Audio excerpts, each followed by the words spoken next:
அணுவிற்கு அணுவாய் அப்பாலுக்கு அப்பாலாய் கணுமுற்றி நின்ற கரும்புல்லே காட்டி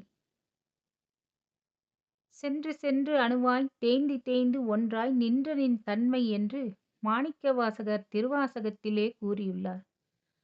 1200 ஆண்டுகளுக்கு முன்னரே மெய்ஞானி சிவனடியார் பாடிவிட்டார். விஞ்ஞானிகள் கண்டுபிடிப்பதற்கு முன்பே நம் மெய்ஞானிகள் அணுக்களையும் அண்டப் பகுதியையும் கோள்களின் தன்மைகளையும் கூறியுள்ளது நம்மை ஆச்சரியத்திலே ஆழ்த்தும். உருவம் இல்லாதது எங்கும் நிறைந்துள்ளது. எல்லா பொருட்களிலும் நிறைந்துள்ளது.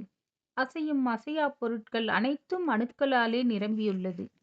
அணு என்பதன் உள்ளே புரோட்டான் என்ற பொருளை சுற்றி எலக்ட்ரான் என்ற சிறு பொருள் மிக மிக வேகமாக சுற்றி வருவதை அறிவியல் நிரூபித்தது. இந்த அணுவினுள்ளே நடைபெறுகின்ற ஓட்டம் அல்லது நடனம் நின்றுவிட்டால் அழிவைத் தவிர வேறு வழி இல்லை என்பது அறிவியல் கூற்று.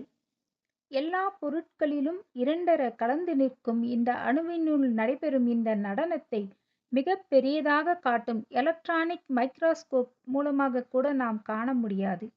எனவே நமது முன்னோர்கள் இந்த மாபெரும் தத்துவத்தை நாம் எளிதில் அறிந்து கொள்ள ஒரு வழியைக் கண்டனர். உருவமில்லாத எங்கும் எல்லா பொருட்களிலும் நிற்கக்கூடிய பரம்பொருளுக்கு ஓர் வடிவம் கற்பித்தனர். மனிதன் உருவமில்லாத கடவுளுக்கு ஓர் வடிவம் கற்பித்தான்.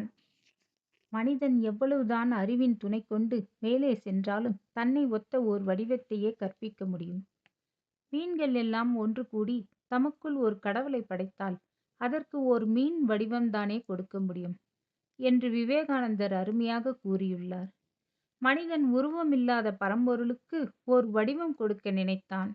மெய்ஞானத்தால் கண்ட உண்மை கூறுகளின் உள்ளே நடைபெறுகின்ற நடனம் இந்த இரண்டையும் ஒன்றாக்கி நடராஜ வடிவத்தை கற்பித்தான். நடனத்தின் தலைவன் நடராசர் வடிவிலே 5 வகையான தாண்டவம் நடனம் இடையறாது தொடர்ந்து பொன்னம்பலத்தின் உள்ளே காட்டி நிற்கிறது. இதுவே நடராஜ தத்துவமாகும்.